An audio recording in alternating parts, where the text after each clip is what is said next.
नमस्ते दोस्तों, आप सभी का स्वागत है आपका अपने YouTube channel math bye Rahul sir.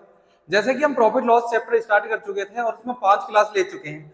सभी बच्चों या सभी स्टूडेंट से आग्रह है कि यदि वीडियो को पसंद आए तो ही लाइक किया करो, अदरवाइज मत किया करो, ठीक है। पर वीडियो को एक बार जरूर देखा करो क्योंकि हमने बहुत मेहनत करते हैं। सारे क्वेश्चन बिल्कुल वो वाले कराते हैं जो पेपर में आते हैं, ठीक है।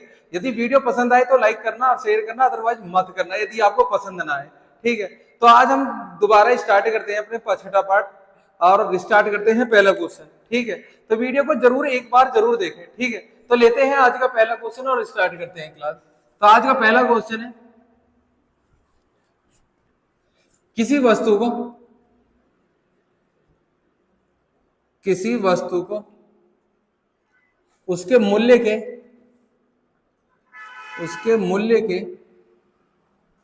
3/4 भाग पर बेचने पर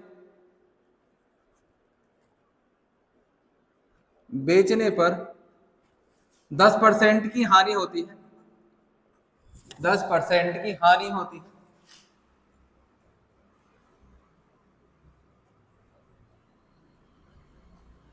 यदि उसे पूरे मूल्य पर बेचा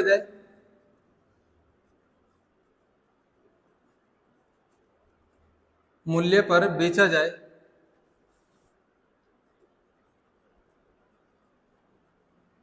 तो कितने प्रतिशत का लाभ होगा?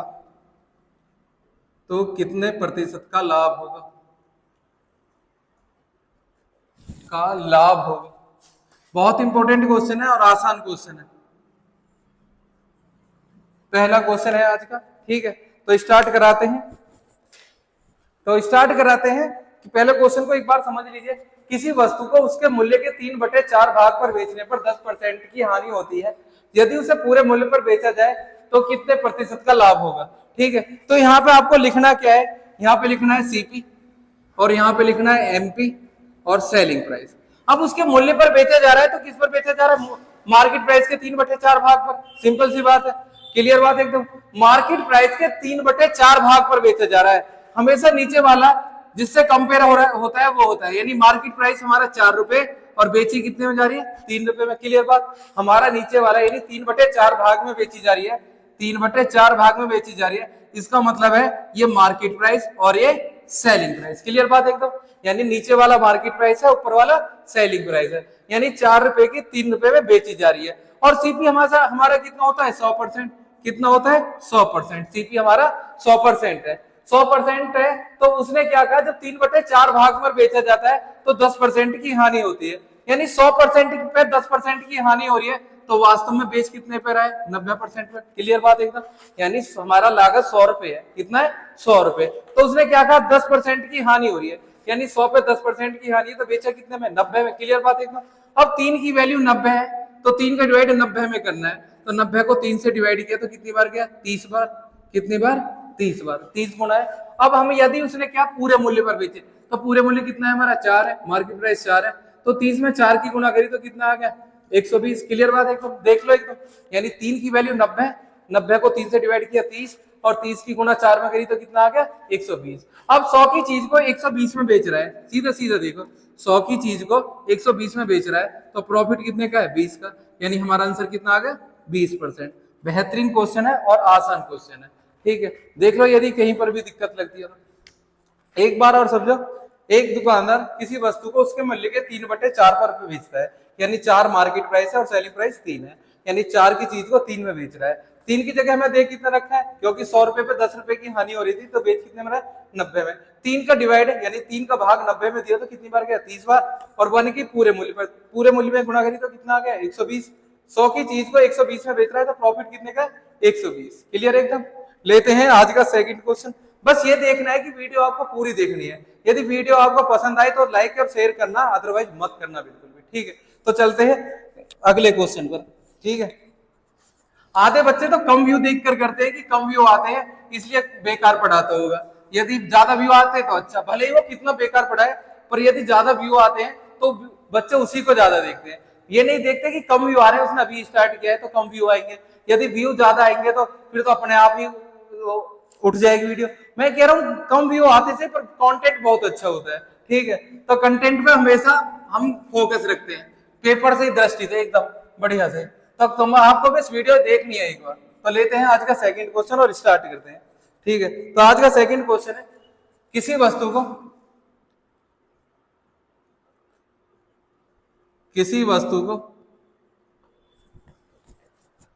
उसके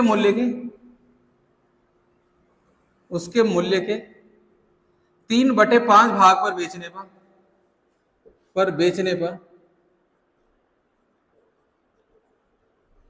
3/5 भाग पर बेचने पर 25% की हानि होती है। 25% की हानि होती है।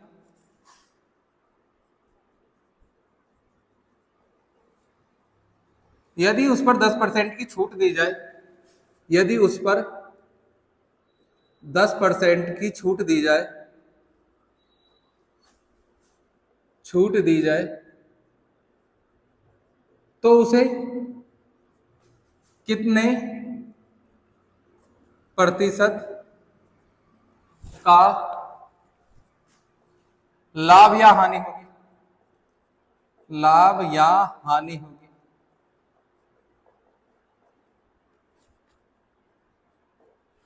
ठीक है, ये दूसरा क्वेश्चन है आज का हमारा। तो एक बार समझ लीजिए, एक किसी वस्तु को उसके मूल्य के 3/5 भाग पर बेचने पर 25% की हानि होती है। यदि उसे 10% की छूट पर बेच दिया जाए तो उसे कितने प्रतिशत का लाभ या हानि होगी। पहले जैसा ही क्वेश्चन है, तो यहाँ पे मैं बता देता हूँ, यानी कि 3/5 भाग में बेच रहा है, इसका मतलब ये मार्केट प्राइस है और ऊपर वाला सेलिंग प्राइस है। मैं लिख के दे रहा हूँ कि ये मार्केट प्राइस है और ये सेलिंग प्राइस है। ठीक है, तो यहाँ पे देखो मैंने लिखा सीपी, एमपी और एसपी। ठीक है, यानी 5 की चीज को 3 में बेच रहा है। क्लियर बात है, क्योंकि यहाँ पे साफ साफ लिखा है मार्केट प्राइस 5 है और सेलिंग प्राइस 3 है। अब उसने क्या कहा, हमारा सीपी तो 100% होता है, कितना होता है 100%। अब 100% पर डिस्काउंट हानि कितने की हो रही है, 25% की, यानी 100 में से 25 गए तो कितनी आ गई 75, यानी 3 की वैल्यू 75 है। 3 को डिवाइड 75 में किया, 3 का डिवाइड 75 में किया तो कितनी बार गया 25 बार। कितनी बार 25 बार। अब पूरे मूल्य, अब यहाँ पे मैंने एमपी निकाल लिया, तो एमपी कितना आ गया हमारा 125। क्लियर बात एकदम, कितना आ गया 125। यहां तक बताओ कोई दिक्कत। अब उसने क्या कहा कि यदि उस पर 10% की छूट दी जाए, तो नया सेलिंग प्राइस निकालना है, तो सेलिंग प्राइस बराबर 125 गुणा 10। 100 पर 10% की छूट दी तो कितना आ गया 90। तो यहाँ पे लिख दो 90 और बटे में 100, तो 1 0 से 1 0 कैंसिल, 125 की गुणा कर देनी है यहाँ पे। 9 पंजे 45, 9 दूनी 18, 4 22 की 2 हासिल 2, 9 और 2 11, यानी बटे 10। तो ये कितना आ गया 112.5। अब 100 रुपए की चीज को 112.5 में बेच रहा है, 100 रुपए की चीज को 112.5 में बेच रहा है, तो प्रॉफिट कितना आ गया 112.5 माइनस 100, यानी प्रॉफिट आ गया हमारा 12.5%, यानी कि 12.5% का प्रॉफिट है। इंपॉर्टेंट क्वेश्चन है बहुत ज्यादा। ठीक है, तो एक बार और देख लीजिए।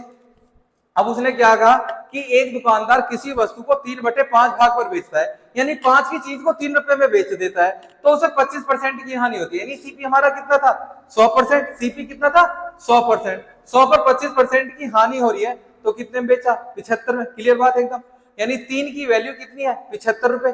3 का डिवाइड 75 में किया, कितनी बार गया 25। 25 की गुणा 5 में की, तो उसका मूल्य कितना था 125 रुपए। अब उसने क्या कहा 125 रुपए मूल्य, 10% की छूट देता है, साफ साफ लिखा है 10% की छूट दी जाए, तो 100 पर 10% की छूट 90 आ गया, बटे में 100, तो 0 0 कैंसिल। 125 की 9 में गुणा की तो 1125 और 10 से डिवाइड किया 112.5। अब 100 की चीज 112.5 में बेची जा रही है, तो डिस्काउंट कितने का है 12.5 का। क्लियर बात एकदम, बेहतरीन क्वेश्चन है, एकदम आसान एकदम। ठीक है, तो चलते हैं सेकंड क्वेश्चन पर, आज के अगले क्वेश्चन पर। तीसरा क्वेश्चन है, ठीक है, यदि वीडियो आपको जरूर देखनी है, यदि वीडियो पसंद आए तो ही लाइक करना। तो लेते हैं नेक्स्ट क्वेश्चन आज का।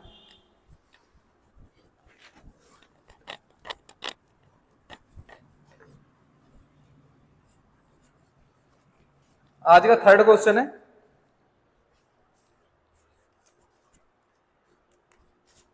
एक आदमी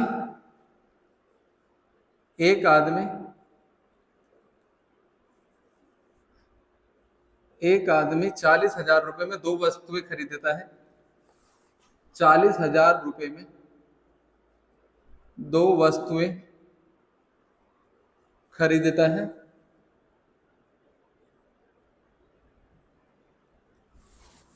एक को 10% लाभ, एक को 20% लाभ पर,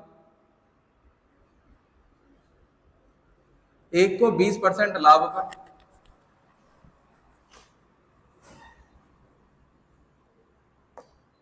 और दूसरी वस्तु को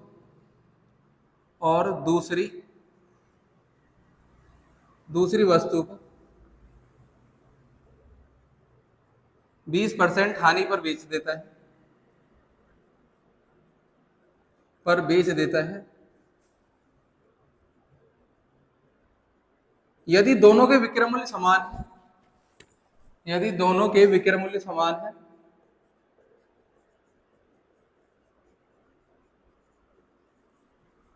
मूल्य समान है, तो वस्तुओं का क्रय मूल्य ज्ञात कीजिए। तो वस्तुओं का लागत मूल्य ज्ञात कीजिए, क्रिया की जगह लागत मूल्य ज्ञात कीजिए। देख लो, आज का थर्ड क्वेश्चन है और इंपॉर्टेंट क्वेश्चन है, बिल्कुल आसान तरीके से कराऊंगा, ठीक है। तो मैंने एक आदमी 40,000 रुपए में 2 वस्तुएं खरीदता है, 40,000 रुपए में 2 वस्तुएं खरीदता है, एक को 20% लाभ पर और दूसरी वस्तु को 20% हानि पर बेच देता है। यदि दोनों के विक्रय मूल्य समान हो तो वस्तुओं का लागत मूल्य ज्ञात करना है, ठीक है। तो यहाँ पे हम बात करते हैं, हमें 2 वस्तु दे रखी है, दोनों की लागत मूल्य दे रखे, यानी सेलिंग प्राइस दे रखा है, सेलिंग प्राइस ए और बी, ठीक है। यानी एक पहली वस्तु को 20% लाभ पर बेचा, पहली वस्तु को 20% लाभ, यानी 100 पर 20 रुपए लाभ कमाया तो कितने में बेची? 120% में। क्लियर बात एकदम, बिल्कुल ध्यान देने वाली बात है। सीपी हमारा 20% 100 रुपए है, कोई भी किसी वस्तु का जो सीपी होता है 100% होता है, 100% पर 20% लाभ पे बेची तो कितने में बेची? 120। अब दूसरी वस्तु 20% हानि पर बेची, 20% हानि पर बेची, ठीक है। तो यानी 100 में से 20 गए तो ये कितना आ गया? 80। अब यहाँ पे पहले रेशियो बनाने, 0 से 0 कैंसिल, 4 तिया 12 और 4 दूनी 8। क्लियर बात एकदम, 4 तिया 12, 4 दूनी 8। अब यहाँ पे थोड़ी सी समझना, जब भी विक्रय मूल्य समान हो, यानी selling one price equal to selling price 2, यानी दोनों के विक्रय मूल्य समान हो तो सीपी का रेशियो हमेशा अपोजिट होगा, सीपी रेशियो CP2 होगा, यानी कि ये अपोजिट होंगे हमेशा। इनका रेशियो निकालना है तो सीपी का रेशियो होगा SP2 1 रेशियो SP1, इनके विक्रय मूल्य के अपोजिट होगा, ठीक है।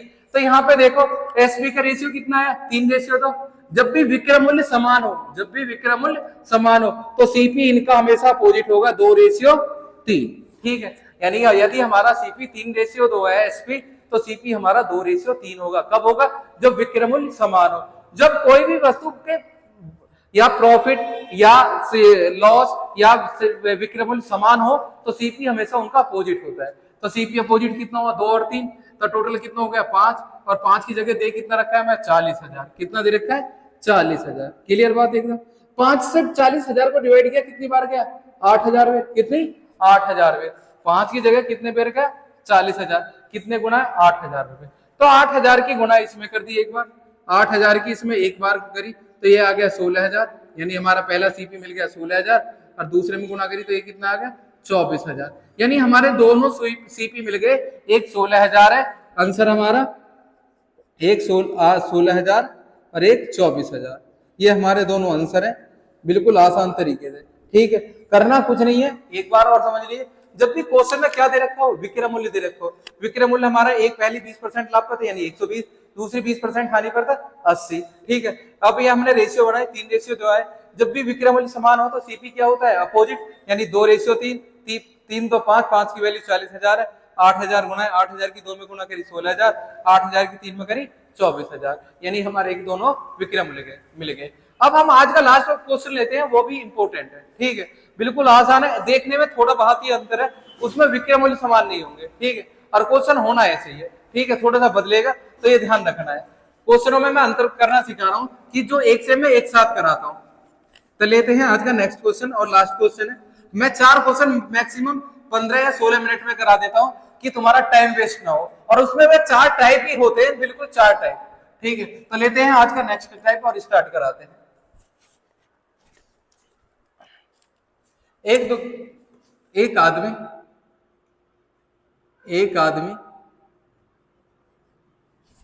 आदमी 30,000 रुपए में 2 वस्तुएं खरीदता है,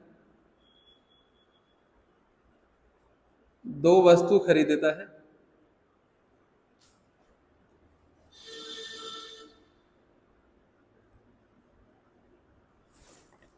एक को 20% लाभ पर,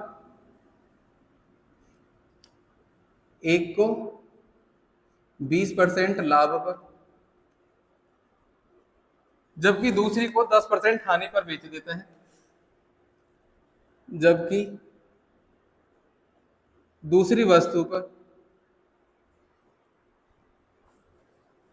10% हानि पर बेच देता है।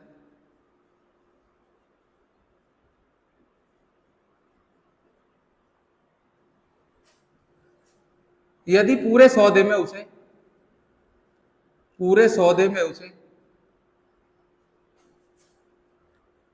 2% का लाभ होता है, 2% का लाभ होता है,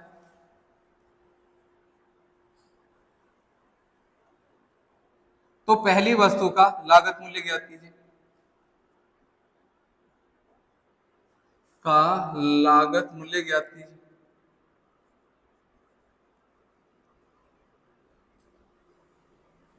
आज का लास्ट क्वेश्चन है, एक बार समझ लीजिए, इंपॉर्टेंट क्वेश्चन है। सभी से एक्स मानकर कराते हैं, मैं तुम्हें बिना एक्स से कराऊंगा, बिल्कुल आसान तरीके से कराऊंगा। तो यहाँ पे देखो, एक आदमी 30,000 रुपए में 2 वस्तुएं खरीदता है, एक को 20% लाभ पर और दूसरी वस्तु को 10% हानि पर बेच देता है। यदि पूरे सौदे में उसे 2% का लाभ होता है तो पहली वस्तु का लागत मूल्य ज्ञात करना है। ठीक है, तो यहाँ पे करना क्या है, हमारे पास दो वस्तुएं, एक ए और एक बी। ठीक है, दो वस्तु है हमारे पास, एक ए और एक बी। अब करना क्या है, पहली वस्तु हमने बेची कितने पर, 20% लाभ पर। ठीक है, पहली वस्तु हमने बेची 20% लाभ पर। फिर उसने क्या कहा कि दूसरी बेच दी हमने 10% हानि पर। पहली 20% लाभ और दूसरी 10% हानि, तो यहाँ पे लिख दिया -10%। क्लियर बात, यानी पहली वस्तु 20% लाभ पर, दूसरी 10% हानि पर। अब उसने क्या कहा, पूरे सौदे पर, यानी इन दोनों को कंबाइन कर दिया जाए, यानी कि इसको और इसको कंबाइन कर लिया जाए तो पूरे सौदे में कितना होता है, 2% का लाभ होता है, 2% का लाभ होता है। यदि पूरे दोनों को कंबाइन करके चेक किया जाए तो पूरे सौदे में क्या होता है, 2% का लाभ। जब भी ऐसा क्वेश्चन आए कि एक पर लाभ और एक पर हानि और पूरे पर दे रखो तो एलिगेशन लगेगा हमेशा। ठीक है, तो एलिगेशन लगाए यहाँ पे, अपोजिट साइन है तो हमेशा जुड़ेंगे एलिगेशन में, ये ध्यान रखना है। यानी अपोजिट साइन लिख रहा हूं मैं, अपोजिट साइन, अपोजिट साइन का मतलब है प्लस और सेम साइन का मतलब है माइनस। ठीक है, याद रखना है, अपोजिट साइन है तो प्लस होगा और सेम साइन है तो माइनस होगा। तो यहाँ पे देखो, ये दोनों अपोजिट साइन है, ये माइनस ये प्लस, तो जुड़कर किधर आ जाएगा, 12। ठीक है, और सेम साइन है तो माइनस हो जाएगा, ये आ जाएगा 18। क्लियर बात एकदम, यानी अपोजिट साइन है तो जुड़ जाएंगे, इधर वाला जुड़कर इधर एलिगेशन में लिखा जाता है, इधर वाला इधर लिखा जाता है। ठीक है, तो अपोजिट साइन थे तो ये जुड़ गए, सेम साइन है तो ये माइनस हो गए। अब करना क्या है, दोनों को काटना है, रेशियो बनाना है, 6 दूनी 12, 6 तिया 18। यदि दोनों के सीपी की रेशियो पूछते, सीपी के रेशियो, तो 2:3 था। क्या था, 2:3, सीपी के रेशियो पूछते तो। ठीक है, पर हमसे पूछा क्या है, लागत मूल्य पूछा है, पहली के 2 रुपया, दो की दूसरे के 3, टोटल कितना लागत आ गई दोनों की, 5। पर 5 की जगह लागत दे कितनी रखी है हमें, 30,000 रुपए। कितनी, 30,000। 5 का डिवाइड 30,000 में किया तो 5 छंग 30, 6,000 गुना आ गया, कितना, 6,000। पूछा किसका है, पहली वस्तु का, तो पहले में गुणा कर दो 6,000 की, तो 6,000 की गुणा करिए, कितना आ गया, 12,000 रुपए। यानी पहली वस्तु का लागत मूल्य 12,000 रुपए है। बिल्कुल आसान तरीके से, करना कुछ नहीं है। तो एक बार और देख लीजिए, हमारे पास दो वस्तु थी, पहली और दूसरी, यानी ए और बी दो वस्तु थी। पहली हमने बेची 20% लाभ पर, क्लियर बात एकदम, दूसरी बेची 10% हानि पर। ठीक है, अब इन दोनों को कंबाइन किया तो कितना आया, +2%। ठीक है, 2% का लाभ। अपोजिट साइन है तो जुड़ जाएंगे और सेम साइन है तो माइनस हो जाएंगे। अब रेशियो बनाए तो 2:3 आए, यानी पहली 2 रुपए की, दूसरी 3 की, टोटल कितना बैठा, 5। पर 5 की जगह दे कितना रखा है, 30,000 रुपए, तो 5 की वैल्यू 30,000 रुपए है। 5 का डिवाइड 30,000 में किया तो कितना गया, 6,000 बार। तो 6,000 की पहली वस्तु पूछी है तो गुणा कर दिया, 6 दूनी 12,000। ठीक है, ये आज के लिए आपको इतना ही काफी है। यदि आपको वीडियो वास्तव में ही पसंद आई हो तो ही लाइक और शेयर करना, अदरवाइज मत करना। ठीक है, तो आज के लिए इतना ही काफी है, धन्यवाद।